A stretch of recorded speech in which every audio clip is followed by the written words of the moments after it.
In the heart of Lagos, kindness was her gift, and her greatest risk. When Myra's compassion draws the attention of a man hiding behind a beggar's mask, her world is torn between light and darkness. Now, as her brother Rocco races against time, one act of mercy becomes a battle for survival, and a lesson that even in the shadows, light never dies. Welcome to African Tales by Call, where African stories come alive. Subscribe and join our storytelling family. Sefiu sat on the rough pavement beside the busy Lagos highway, pretending to be invisible. His clothes were torn in places, and dust clung to every thread. His backpack looked like it had been dragged through rain and sun for years, yet it was his most valuable disguise. People passing him believed he was just another hungry beggar. Nothing about him suggested danger, planning, or structure. He rocked gently back and forth, whispering, "Please, anything you have," in a weak tone that melted the hearts of sympathetic strangers. When a woman dropped a coin into his bowl, he raised his head slowly, as though the motion required energy he didn't have. "Thank you, madam," he murmured, eyes lowered. His voice trembled. Most people never looked past the performance. But beneath that sad expression, Sefiu's mind worked like a machine. He watched for patterns: children who walked without supervision, teenagers distracted by their phones, and young women who were kind enough to stop. He noticed which mothers were in a hurry and which fathers focused more on their business calls than their children. In his head, he catalogued behaviors: who hesitated, who trusted easily, who ignored danger signs. No one suspected him because he made himself small. Harmless. A man with nothing to offer except a quiet plea for mercy. People see what they expect, he reminded himself silently. The more pathetic he looked, the more invisible he became. He read faces the way a doctor reads symptoms, noticing every flicker of emotion, every weakness to exploit. When a child tripped nearby, Sefiu reacted with practiced concern. "Easy, little one," he said gently, helping the boy up with a shaky hand. The boy's mother thanked him, not knowing she had just smiled at the face of a predator. Mira walked through the market with her basket swinging lightly at her side. The morning sun warmed the colorful umbrellas of the vendors, and the smell of fresh bread and spices mixed in the air like a greeting. Mira loved the bustle, the noise, the laughter. Everyone knew her as the girl with the warm smile. She sold small loaves of bread she baked with her mother each dawn. When she approached her stall, children ran toward her. "Mira, is the sweetbread ready?" they asked in eager voices. She laughed, and her dimples appeared. "Yes, yes, one at a time," she teased. Myra's life was simple but full. Her dream was to save enough money to open a small bakery with a blue sign reading, "Myra's Light." Her best friend, Nala, helped her sometimes. "You smile too much," Nala joked. Mira only shrugged. Smiling is free. That afternoon, as Mira arranged her bread, she noticed the same beggar she had seen 2 days earlier. His head was lowered, and he trembled slightly. Something in her heart softened. She walked to him and held out a warm loaf. "Take this," she said. "It's fresh." Sefiu lifted his head slowly, revealing eyes filled with fake gratitude. "You are kind," he whispered. "You remind me of someone gentle." Mira smiled shyly. "It's just bread." "Kindness is never just," he replied, voice soft but calculated. She didn't realize that her simple act had placed her name in the wrong person's mind. Sefiu watched her walk away, already studying the way she tied her hair, which streets she favored, and what made her stop and listen. Kind people are the easiest to trap, he thought coldly. Yet outwardly he looked grateful, harmless, hungry. Rocco sipped stale coffee inside the police station, reviewing a stack of missing persons reports. The room smelled of paper, ink, and exhaustion. His uniform clung to him in the Lagos heat, but he barely noticed. His mind was sharper than his body was tired. "Another kidnapping," his partner Musa muttered, dropping a file on Rocco's desk. Rocco scanned the report. A teenager had vanished near a bus station. No witnesses, no clues, just fear and unanswered questions. "That's the 4th case this month," Rocco said quietly. Musa leaned against the desk. "Someone is targeting kind-hearted girls, young ones. Someone smart." Rocco flipped through the photos of missing faces. "This kidnapper isn't violent at first," he observed. "He studies them, earns trust, then strikes." Musa frowned. "You make it sound like he knows psychology." Rocco responded without hesitation, "He does." Rocco was not like other officers. He looked for patterns, not accidents. He listened to details others ignored. When a market woman reported seeing a beggar who speaks too well, Rocco's instincts sharpened. "Beggar?" he asked, noting it down. Yes, the woman replied. He talks like someone educated, but he sits with beggars. That detail stuck in his mind all night. Why would a man who could speak properly choose to beg? Rocco turned to the photo of his sister Mira taped to his desk. Her laughter froze mid-moment in the picture. You must be careful, he whispered to the photograph. The world is not soft. Even before he knew Sefu's name, Rocco had already begun hunting him. Sefu had perfected the art of gentle lies. He didn't force conversations. He waited for them to come to him. When someone paused near him, he would whisper, "Are you okay?" in a tone filled with enough quiet concern to make strangers momentarily vulnerable. He observed Mira more closely now. He noted how she handled children, how she trusted smiles, how she believed that people were good. Every kindness she gave him strengthened his false attachment. One evening, when she approached him with leftover bread, he pretended to shiver. "Are you sick?" she asked, worried. "No," he murmured, "just cold." She placed her shawl around his shoulders. "I'll get it tomorrow," she said. Sefu looked up slowly. "Why would you help a stranger like me?" Mira answered simply, "Because somebody helped my mother once when she had nothing." Sefu stored that information instantly. Her weakness was empathy. "You have a good heart," he said, voice trembling. "Good hearts are rare." Mira blushed slightly, embarrassed. She was used to giving, not receiving gratitude. When she turned to leave, Sefu whispered, "You are light in a dark world." She waved her hand dismissively. "Ah, don't flatter me." But she smiled. That smile was exactly what he wanted. Trust, he thought, is the first lock that opens the door. That same night, Rocco received a whispered call from his informant. "There is a beggar," the informant said, voice shaky. "He watches people more than he begs." Rocco sat up straighter. "Describe him." "He's tidy for a beggar," the informant continued. "His hands not rough. His backpack looks old, but the way he carries himself, like someone trained, not desperate." Rocco asked, "Which corner?"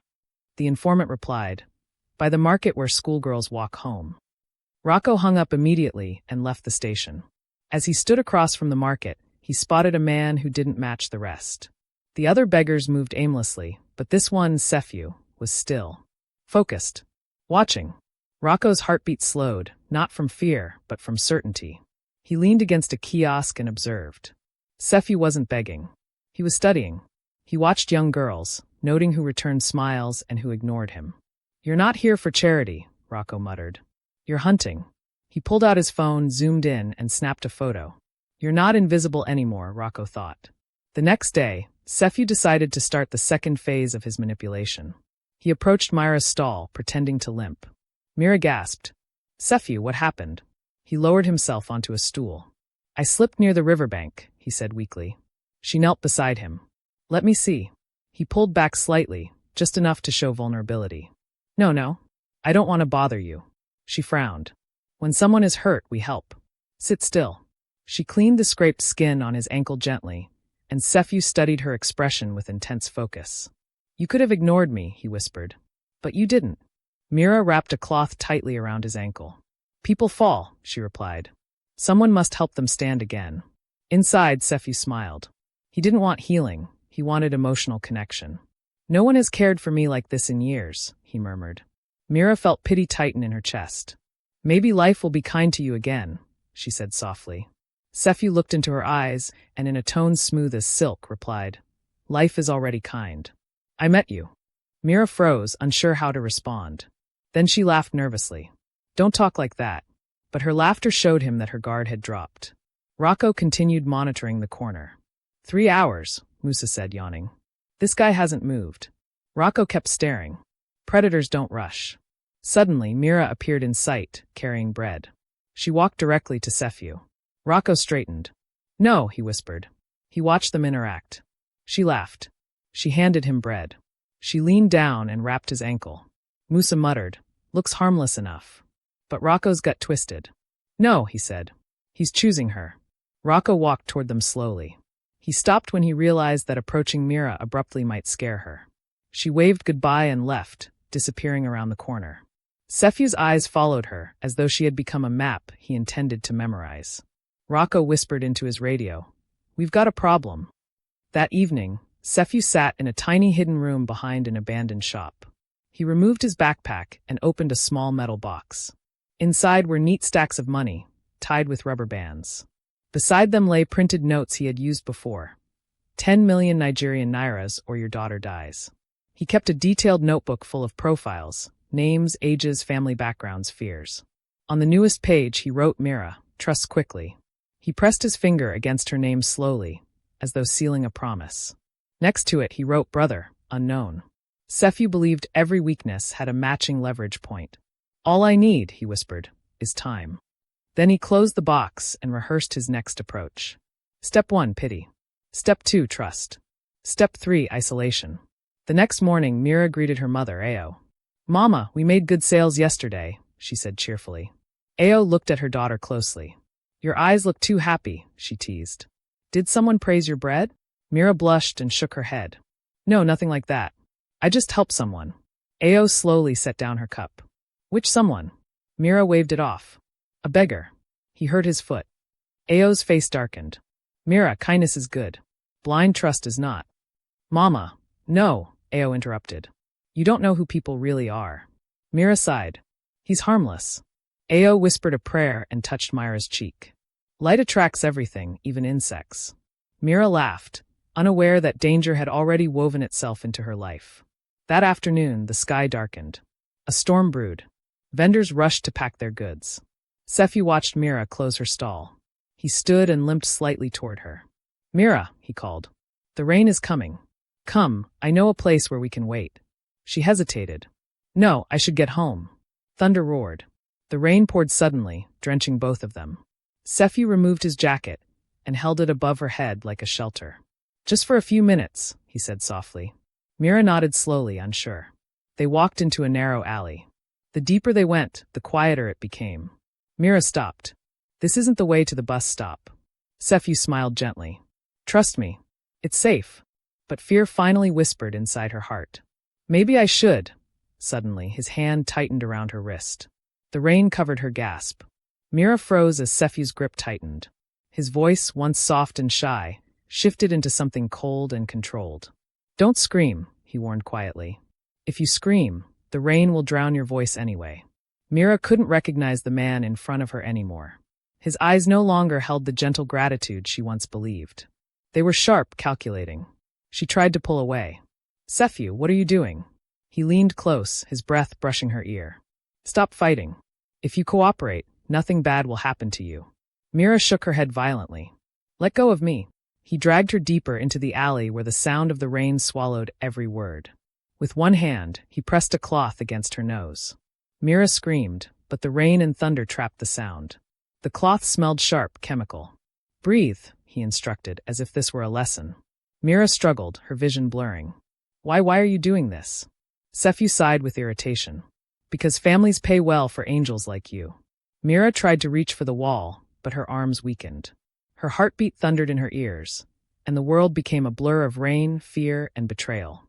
As her knees buckled, Sefiu caught her before she hit the ground. Easy, he whispered. I can't have you bruised. He carried her deeper into the old building behind the alley, an abandoned tailor shop. He shut the door with his foot, locking it from the inside. Myra's head spun, and her movements slowed. Nobody will find you, he murmured, brushing her hair back with chilling tenderness. I've been invisible for a long time. Myra's last conscious thought was a single whispered name, Rocco. Rocco reached the market just as the rain pounded harder. He scanned the stalls, his eyes sharp, searching for Myra's familiar figure. Where is she? He muttered, stepping through puddles. Nala, soaked and frantic, ran toward him. Rocco! I can't find Mira. His chest tightened. What do you mean you can't find her? The rain came suddenly. She packed her things, said she was heading home. Rocco's pulse accelerated. His instincts screamed. Show me the direction she took. They hurried toward the street corner near the alley. Rocco knelt and touched. The wet ground. There were footprints, 2 sets. One smaller, one heavier. At the entrance of the alley, he spotted a piece of fabric, Myra's shawl. No, he whispered, fury flooding him. Musa caught up, panting. Rocco! What is it? Rocco held up the shawl. The moment he saw it, his voice changed. She's been taken. Musa grabbed his radio. We need backup, now. Rocco shut his eyes and pictured Sefiu's face. Tidy beggar. Educated voice. Watching girls. He planned this, Rocco growled. Rain flowed over his uniform as if baptizing him into war. He chose her. His voice dropped into a tone Musa had never heard, ice-cold and unstoppable. If anything happens to my sister, I will burn this whole city to find him. Musa placed a hand on his shoulder. We will find her, but we need to move fast. Rocco stepped into the alley, each step deliberate. I don't need fast, he replied. I need precise. The hunt had begun. Mira slowly woke to a spinning ceiling fan, broken, motionless. Her wrists were tied behind her back, and her ankles were restrained. Her mouth tasted like chemicals. Panic crashed through her like waves hitting rocks. She jerked her wrists, but the ropes dug deeper into her skin. Hello, she called weakly. The room smelled of dust and old cloth. It had barred windows and peeling paint. Sephu sat in a chair nearby, arms crossed, watching her with cold amusement. Good. You're awake. Myra's voice trembled. Why are you doing this? I helped you. He nodded as though she had made a fair point. Yes, you did. But kindness, he said slowly, doesn't change the price of desperation. Mira blinked, confused. What do you want? He stood and walked toward her. Money. Your family will pay to get you back. They always do. Mira shook her head. We don't have money. Sephu chuckled softly. Everyone has money when it's about who they love. She shivered, not from cold, but from the realization that she was nothing more than a transaction to him. Please, she begged. Let me go. Sephu crouched in front of her. You will stay here. You will be quiet, and nobody needs to get hurt. His voice returned to the soft tone he used at the market, but now it carried poison. She stared at him through tears. I trusted you. He shrugged. That's why you're here. Rocco stood in the alley, staring into the darkness like a man possessed. The rain watered his rage, but nothing could cool the fire in his chest. Musa spoke into the radio. Suspect, male, possibly disguises as beggar. Well spoken. Targets kind women. Rocco clenched his fists. We need to track every abandoned building within a 5-kilometer radius. Musa nodded. I'll alert the team. But Rocco didn't wait. He began walking, scanning buildings one by one. An old man under a canopy shouted after him. Officer. The beggar. He sometimes disappears behind the old tailor shop. Rocco turned sharply. Where is it? The man pointed toward the alley. There. The shop with the broken sign. Rocco didn't respond, he sprinted. Rocco! Musa yelled, running behind him. They reached the rusted door of the abandoned shop. Rocco tried the handle, locked. He heard muffled movement inside. Musa stepped closer. Wait for backup. Rocco's answer was immediate. No, he kicked the door once, twice, and on the third hit, it burst open. Mira! Rocco shouted. A shadow moved inside. Inside, Sephu stood motionless, shocked by the sudden break-in. Rocco charged forward, grabbed Sephu by the collar, and slammed him against the wall. Where is she? Sephu smirked, breath warm with arrogance. Officer Rocco, I was expecting you. That sentence made Rocco's blood run cold. You planned this. Sephu smiled wider. You're predictable. Rocco's fist connected with Sephu's jaw, but Sephu twisted away and slammed an elbow into Rocco's ribs. Musa rushed in, swinging his baton. Sephu ducked, grabbed a broken wooden chair, and smashed it to create a sharp edge. Nobody leaves with her, Sephu hissed. Rocco tackled him, the two rolling across the floor. You picked the wrong girl, Rocco snarled. Impossible, Sephu spat. She was perfect. Musa spotted ropes and bindings nearby. She was here, he said urgently. The room was empty. Mira was gone. Panic rose in Rocco's throat. Where is my sister? Sephu whispered, already moved. Rocco lunged again, but Sephu ducked and darted toward a back exit. Stop! Musa shouted. But Sephu vanished through a narrow corridor. Rocco ran after him, heart pounding, mind burning with terror. Outside the door, a motorcycle engine roared. Rain smacked Rocco's face as he burst out the back exit. Sephu sped away on a waiting motorcycle, laughing over the engine. You're too late, officer. Rocco aimed his gun, fired. 1, 2, 3 shots. Tires screeched. The motorcycle swerved, skidding into the street, but Sephu jumped off before it crashed, rolling onto the wet pavement. He ran through a maze of alleyways, slipping between crowds. Rocco chased him relentlessly. Stop! People shouted as they scattered. Sephu knocked over crates, trash cans, anything to block Rocco's path. But Rocco had something Sephu didn't, rage fueled by love. He leapt over obstacles without hesitation. Sephu ducked into a corridor, climbed a fence, and disappeared into the busy street beyond. Rocco stopped, breathing hard, soaked and shaking. Musa caught up. He's gone. Rocco slammed his fist into the wall. He is Mira. Musa placed a hand on his shoulder. We'll track him. Rocco's voice shook. No, we hunt him. This was no longer just a case. This was personal. Mira awoke again, this time in a moving vehicle.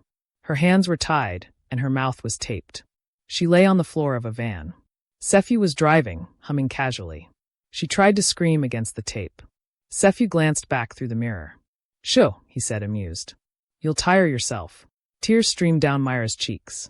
She thought of her mother, her stall, the children who wanted her warm bread. She thought of Rocco, how he always told her to text him when she got home. Sephu reached back and stroked her cheek. Don't worry. Your family will hear from me soon. After they pay, you'll be free. Mira shook her head violently. He smiled. You think money doesn't change fate? You're young. The van slowed as rain softened to drizzle. Sephu pulled into a warehouse compound. He dragged Mira from the back and carried her inside. You can cry, he said.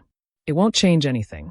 Back at the station, Rocco burst through the doors, dripping water. Get every CCTV feed from the market to the industrial area, he barked. Officers scrambled. Musa handed him a bottle of water. You need to breathe. Rocco ignored him. He's educated. He plans ahead. He watches before he strikes. Rocco pointed to the map. He won't keep her close to the city center. He prefers abandoned places. Musa asked softly, You think we can find her alive? Rocco's jaw tightened. I don't think. I know. He pulled out the photo of Mira from his wallet, looked at it, and whispered, I'm coming, Mira. Then he picked up his gun and walked toward the door. Backup or not, he was going after Sephu. In the warehouse, Mira sat tied to a metal chair. A single light bulb flickered above her. Sephu paced slowly, holding his phone. Time to make the call. He dialed a number. Hello. Ao's shaky voice answered. Who is this? Sephu smiled. Your daughter is with me. Ao gasped. Mira? Where is she? Please, 10 million naira, he said calmly. If you call the police, she dies. Ao sobbed uncontrollably. We don't have that kind of money. Sephu laughed quietly. Everyone finds money when they're desperate. He ended the call and walked back to Mira. She glared at him through tears. You're a monster, she whispered. He knelt beside her. No, I'm a businessman. Mira stared at him, hating him and fearing him at the same time. Rocco stormed into his mother's house. Ao collapsed into his arms, shaking. They have her, she cried. He wants 10 million. Rocco held her tight. I will bring her back. Ao sobbed harder. He said not to call the police. Rocco lifted her face gently. Mama, I am the police. But at that moment, he wasn't thinking as an officer. He was thinking as a brother. He grabbed his jacket, gun, and car keys. Where are you going? Ao whispered. Rocco turned, voice steady. To bring Mira home. His eyes carried fire. His heart carried war. Inside the warehouse, Mira sat shaking. Her wrists hurt from the ropes cutting into her skin. She could barely feel her hands anymore. The bulb above her flickered, casting shadows that made the place feel like a nightmare. Water dripped somewhere in the building, slow and steady, like a cruel clock counting down. Sephu sat across from her, eating roasted corn as if it were an ordinary evening. Do you know why people pay? He asked casually. Mira didn't answer. He leaned closer. Because fear makes the heart weak. Mira swallowed. Her voice cracked. My mother is sick. We don't have money. Sephu shrugged. Everyone says that until they pay. Myra's tears fell silently. You don't have to do this, she whispered. Let me go. I won't tell the police. Sephu chuckled dryly. You already know my face. That makes you a thread I need to cut. He stood and reached into his bag, pulling out a piece of black fabric. You're moving to a different location tonight. Myra's eyes widened. Why? Sephu smiled slightly. Your brother is smarter than most policemen. I underestimated him. So we move. Mira felt her stomach twist with fear. Rocco will find me. Sephu paused. He slowly turned to face her. He will try, he murmured. But I have been doing this for years. I always stay ahead. Mira gathered strength from somewhere deep inside. This time, she said through clenched teeth, you picked the wrong girl. Sephu stared at her for a long, chilling moment. Then he whispered, we will see. Rocco sat in his car outside the house, engine running. Rain tapped the windshield softly, but his mind was louder. Musa opened the passenger door and slid in. "I knew you wouldn't wait for backup," Musa said. Rocco gripped the steering wheel. He moved her. "He's good. Too good." Musa unfolded a printed sheet. "We pulled CCTV from nearby roads. A white van left the area right after you chased him." Rocco scanned the image. Rain blurred the windshield, but the outline was clear. "He's transporting her," Rocco muttered. Musa placed a small tracker on the dashboard. Road cameras are tracking unusual movement toward the abandoned industrial zone. Rocco started the car. Musa glanced at him cautiously. "Rocco, when we find him, you need to let us handle the arrest." Rocco's jaw tightened. "If that man puts a scratch on Mira," his voice trembled with rage, "I will end him myself." Musa swallowed. He had seen Rocco angry before, but this was different. This was personal. As they drove, Rocco whispered, "Hold on, Mira. I'm coming." Sephew tightened the cloth around Myra's eyes and lifted her roughly from the chair. "Walk." She stumbled. "Please, quiet," he snapped. He guided her through the warehouse and toward the exit. Outside, the rain had finally stopped, leaving puddles and mud everywhere. The yard was silent except for the distant sound of generators. He pushed Mira toward a smaller vehicle, an old pickup truck. "Get in," he ordered. Mira hesitated, trying to stall. "My brother," Sephew slapped her. "Your brother is not God." Myra's cheek burned. Sephew grabbed her by the arm and threw her into the truck bed, then covered her with a tarpaulin. She could smell rust and oil. The truck engine started. As the vehicle moved, Mira pressed her face against the wooden floor. "Rocco, please find me," she prayed. On the highway, Rocco drove like he was racing death itself. Musa held onto the dashboard. "Easy. We need to get there alive." Rocco said nothing. His grip on the steering wheel tightened every time he imagined Mira tied to a chair, afraid. He replayed every clue, every detail, Sephew's behavior, his tidy clothes, his controlled voice.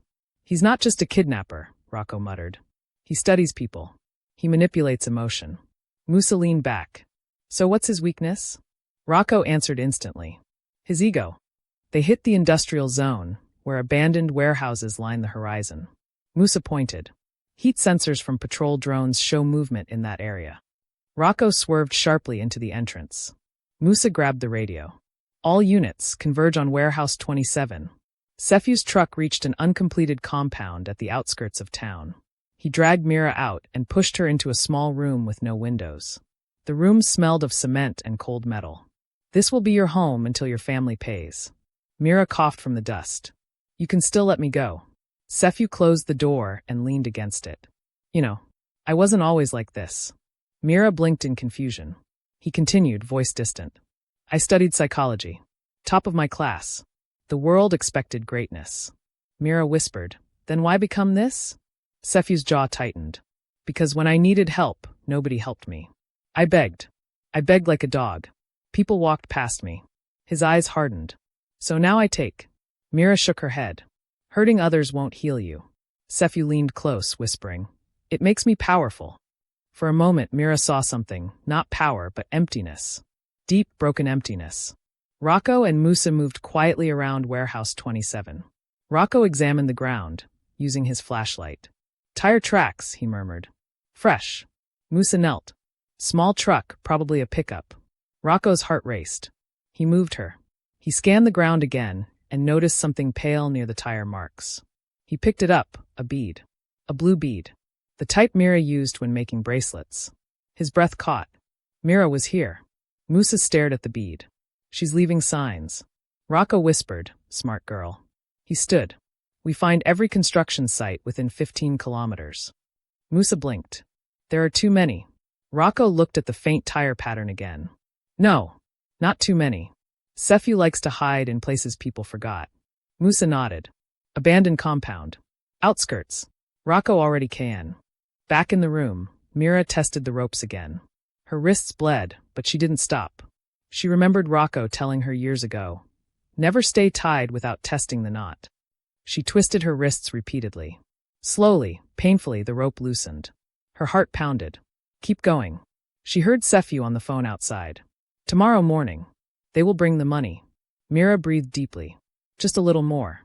Suddenly, the rope slipped from her wrists. She was free. A tremor of hope rushed through her body. But she didn't move recklessly, she listened. Footsteps approached. She quickly positioned the rope behind her wrists again and pretended to be tied. The door creaked open. Sephew poked his head in. Still alive. Mira remained silent. He smirked. Get some rest. Tomorrow, your life will be worth 10 million. He closed the door. Mira counted 3 seconds, then stood. Rocco and Musa spotted the compound from the road. There, Rocco whispered. No lights, no guards. Perfect for a kidnapper. They exited the car silently. Rocco checked his gun, heartbeat steady. We go quietly, Musa said. Rocco shook his head. He took Mira. There will be nothing quiet about this. They crept toward the building. Suddenly, a faint voice broke the night air. Rocco froze. Musa whispered. Did you hear that? The voice came again. Weak. Desperate. Rocco's heart screamed. Mira. Mira quietly opened the windowless door from the inside. She tiptoed down the hallway toward the back exit barefoot. Her heart thumped loudly. She hoped Sephew couldn't hear it. She reached the gate. Almost free. Suddenly, going somewhere? Sephew's voice cut the air. Mira turned slowly. He stood in the shadows, holding a gun. You think you can outsmart me? Mira didn't speak. Sephew walked closer. You were supposed to be easy, he hissed.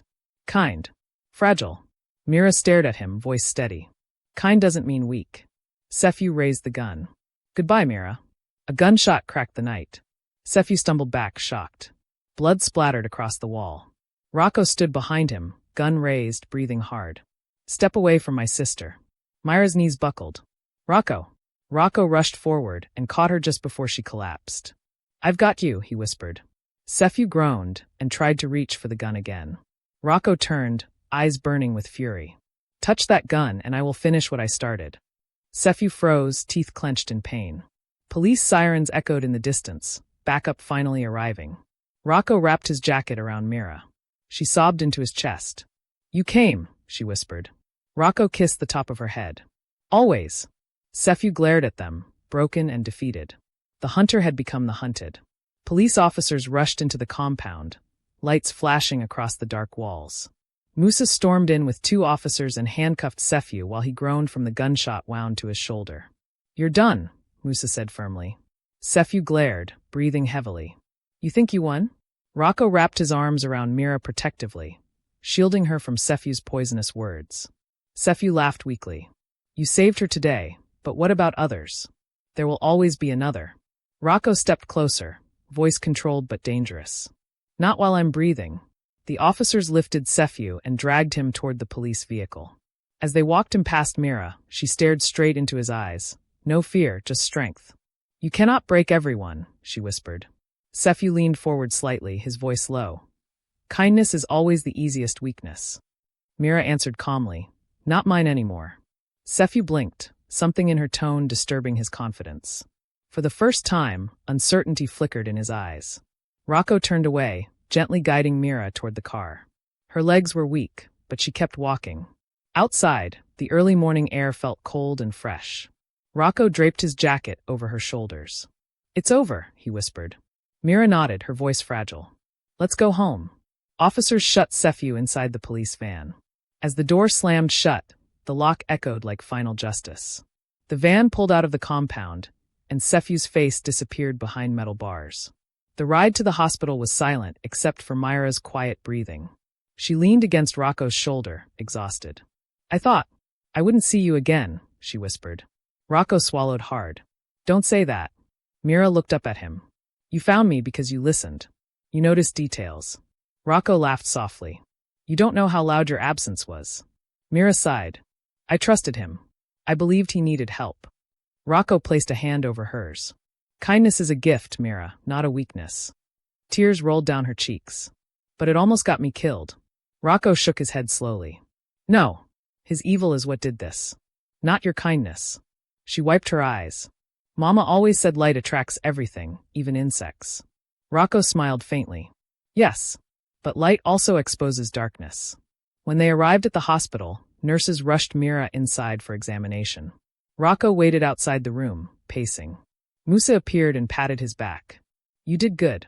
Rocco exhaled deeply, finally letting the adrenaline fade. I almost lost her. Musa nodded. But you didn't. And that's what matters. Rocco sank into a chair, feeling the weight of relief wash over him like slow rain. For the first time since the nightmare began, hope felt real. By morning, Mira lay in a hospital bed, bandages on her wrists, bruises fading. Ao rushed into the room and wrapped her daughter in trembling arms. "My child, my light," she cried. Mira held her tightly. "Mama, I'm here." Ao kissed her forehead repeatedly. "I prayed all night. I begged God. I begged him to bring you back." Mira whispered, "He heard you." Rocco stood by the doorway, watching the reunion with wet eyes. He felt the heaviness lift from his chest. For once, silence was peaceful. Musa entered quietly. "The kidnapper is in custody, already making confessions. There were many victims." Mira closed her eyes. "So it wasn't just me." Musa shook his head sadly. "He targeted kindness." Mira squeezed her mother's hand. "Then we must teach the world to be kind without being blind." Ao nodded, brushing her daughter's hair. "You are stronger than before." Mira smiled faintly. "Because I survived." Moments later, the doctor entered. "She's stable. She will recover fully." Relief flooded the room. Mira stared at Rocco. "Thank you for not giving up." Rocco stepped closer. "There is nothing I wouldn't do for you." Mira squeezed his hand. "I know." 2 weeks later, Sephu stood in court wearing handcuffs and a prison uniform. His eyes scanned the room like a trapped animal. The judge read out the charges: multiple kidnappings, attempted extortion, resisting arrest. Witnesses testified: parents, students, merchants. Every voice condemned him. Mira sat beside Rocco, calm and radiant. When it was her turn to speak, she stood and faced Sephu directly. "You told me kindness was weakness," she said. "But kindness is courage. It's strength. You used people's hearts, but you can't break them." The courtroom remained still. Sephu's jaw tightened. The judge announced the sentence: life imprisonment. Sephu's face turned pale. He looked at Mira, searching for fear, hoping for it, but all he saw was peace. Officers took him away. He shouted as they dragged him through the side door. "You only won because he's a police officer." Mira shook her head. "No, I won because I refused to lose myself." Sephu disappeared, swallowed by the justice system he once believed he could outsmart. As Mira and Rocco walked out of the courtroom into the sunlight, she closed her eyes and breathed deeply. She was free. Life slowly returned to normal. Mira reopened her bread stall, and word spread quickly: the girl who survived the kidnapper. Customers came not just for bread, but for hope. Children hugged her, women prayed for her, and even strangers thanked her for being brave. Mira painted a small wooden sign above her stall: Myra's Light Bakery. Nala laughed and hugged her tightly. "You did it, little fire." Mira smiled warmly. "No, we did." Ao sat nearby, watching with pride. Rocco arrived on his way to work, smiling as he bought the first loaf of the day. "You sure you want to stand here alone?" he joked. Mira winked. "My brother is the best police officer in Lagos. What should I fear?" Rocco chuckled. "If anyone touches a hair on your head, they will answer to me." Mira reached across the counter and squeezed his hand. "Thank you for being my hero." He shook his head. "You were your own hero.